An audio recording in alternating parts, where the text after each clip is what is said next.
வணக்கம், நான் உங்களோட கெஸ்மி கேண்டி. இந்த வீடியோ பாருங்க. ஒரு திரைநடிகரா நினைச்சீங்களா? நீங்க அங்க யாருன்னு அவசியம் கிடையாது. நீங்க ஒரு கட்சி தலைவர். கட்சி தலைவர்ன்றது என்ன? அரசியல்ன்றது என்ன? அரசியல்ன்றது அனைத்து உயிர்களுக்குமான. முதல்ல நான் ஒரு அரசியல் தலைவர்னா முதல்ல என்ன தாக்கிட்டு தானா நீ பின்னாடி போகணும். சொல் புரியுதுங்களா? நீங்க முதல்ல நான் இப்ப அப்ப என் உயிருக்கு என்ன வேணாலும் பரவாயில்ல, என்ன நம்பி மக்களை காப்பாத்துறா சொல்லிட்டு அந்த இடத்துல இறங்கி தூக்கி தோல்ல போட்டு நீங்க போய் நின்று. அதுதான் ஒரு அரசியல்கார மாண்பு. இது திரை நடிகர் வச்சு நம்ம விமர்சிக்கீங்க கிடையாது. நீ ஒரு திரை நடிகர், நான் பல நடிகர் பணம் கொடுக்குறாங்க. அதுல பொது வாழ்க்கை நீங்க வரீங்கல்ல, உங்களை நம்பி இத்தனை பேர் கூடியிருக்காங்க. அப்ப அவங்களுக்காக நீங்க என்ன பண்ணணும்? இந்த வீடியோல பேசுற அண்ணா வந்து ஒரு யூடியூப் சேனல் வச்சிருக்காரு. அந்த யூடியூப் சேனல் நேம் வந்து நகை 360 பிராண்ட். கிட்டத்தட்ட 3 லட்சம் மேல சப்ஸ்கிரைபர் வச்சிருக்காரு. பிளஸ் சப்ஸ்கிரைபர் வச்சிருக்கவர் ஏன் அரசியலை பத்தி பேசணும்? ஏன்னா இப்போவாது மக்களுக்கு புரியணும் அப்படின்னு சொல்லிட்டு தான் இத மாதிரி தம்பிகளும் அண்ணனுங்களும் முன்ன வந்து பேசுறாங்க. ஏன்னா வந்து இப்ப அதிகமா ஐடி விங் வந்து வேலை செஞ்சுட்டு இருக்கு.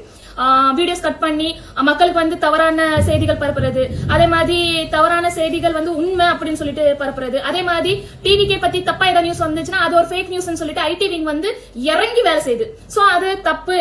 ஏதாவது ஒரு வீடியோ நீங்க கிளிப் பாக்குறீங்கன்னா அதோட ஃபுல் வீடியோ கிளிப் வந்து நீங்க பாருங்க. அது வந்து யூடியூப் சேனல்ல இல்லன்னா நியூஸ் சேனல்ல இல்லன்னா வந்து ரீல்ஸ்ல அது மாதிரி எல்லாம் இருக்கும். நீங்க அந்த ஷார்ட் கிளிப்பை பார்த்துட்டு மக்கள் நீங்க ஏமாறாதீங்க அப்படின்னு சொல்லிட்டு அவர் அந்த வீடியோல சொல்லியிருப்பாரு. அதே மாதிரி அந்த வீடியோல என்ன சொல்லியிருக்காருன்னா, மக்கள் வந்து எனக்காக வந்திருக்காங்க, மக்கள் என்ன நம்பி வந்திருக்காங்க. அப்படின்னா மக்கள் உயிர் பாதுகாப்புக்கு வந்து ஃபுல் டு ஃபுல் ரெஸ்பான்சிபிள் தலைவன் டிவிக்கு தலைவர் விஜய் அவர்கள் தான் எடுக்கணும். ஒரு மக்களுக்கு ஒரு பிரச்சனைனா அந்த இடத்துல போய் நான் நின்று சார்ட் அவுட் பண்ற பேர் தான் தலைவன். அதை விட்டுட்டு மக்களுக்கு ஒரு பிரச்சனைனா அதை விட்டு ஓடி போறவன் வந்து தலைவன் கிடையாது அப்படின்னு வந்து அவர் சொல்லியிருக்காரு. நான் ரீசெண்டா ஒரு வீடியோல கூட நான் வந்து இதுதான் நான் சொல்லியிருக்கேன். சோ இப்போ வந்து இந்த வீடியோ வந்து போஸ்ட் பண்ணிருக்காங்க. டிவிக்கு தலைவரோட தொண்டர்களும் இந்த அனில்ஸும் இந்த கோமாளி தற்கொலைஸ்ல என்னெல்லாம் பதில் கொடுத்திருக்காருன்னு பாப்போமா?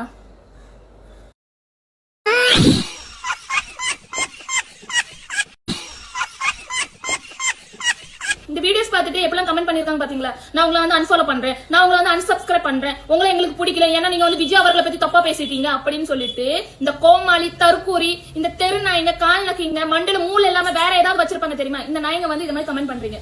நான் என்ன சொல்றேன்னா, சீமான் அண்ணாவை பத்தி பேசுற ஒவ்வொரு ஆளும் ஒவ்வொருத்தங்களும் லைக்ஸ் வியூஸ் ஃபாலோஸ்க்காக தான் பேசுறாங்கன்னு எவனா ஒருத்தன் சொல்லட்டும்? எவனும் சொல்ல மாட்டான். ஏன்னா நாங்க வந்து உண்மையான தலைவனை தேடுறோம். உங்களை மாதிரி போலியான தலைவன் இந்த வந்து இந்த இப்படி ஆடுறவன் இந்த மாதிரி தலைவனை நாங்க வந்து தேடல. எங்களுக்கு வந்து மக்களா நிக்கிற ஒரு தலைவன், எங்களுக்கு ஏதாவது பிரச்சனைனா அந்த இடத்துல வந்து ஒரு தலைவன் நிக்கணும். அந்த மாதிரி தலைவனை தான் நாங்க தேடிக்கிட்டு இருக்கோம்.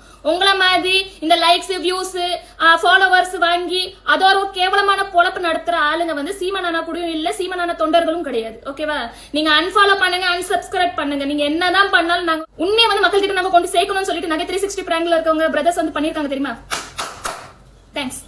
உங்களை மாதிரி ஒவ்வொருத்தவங்களும் வரணும். ஏன்னா வந்து நிறைய பேருங்க வந்து இந்த சப்ஸ்கிரைபர் வச்சிருக்காங்க, ஃபாலோஸ் வச்சிருக்காங்க, ஐயோ நம்ம பேசினா நம்மள வந்து ஏதாவது தப்பா நினைச்சிருவாங்க, விஜய் ஃபேன்ஸ் வந்து நம்மள தாக்குவாங்களோ, விஜய் ஃபேன்ஸ் வந்து என்ன அன்ஃபாலோ பண்ணிடுவாங்க அப்படின்னு சொல்லிட்டு பயத்துல நிறைய பேருக்கு பேச மாட்டாங்க. ஆனா நீங்க பேசிருக்கீங்க தெரியுமா? உங்களுக்கு ராயல் சல்யூட். நன்றி.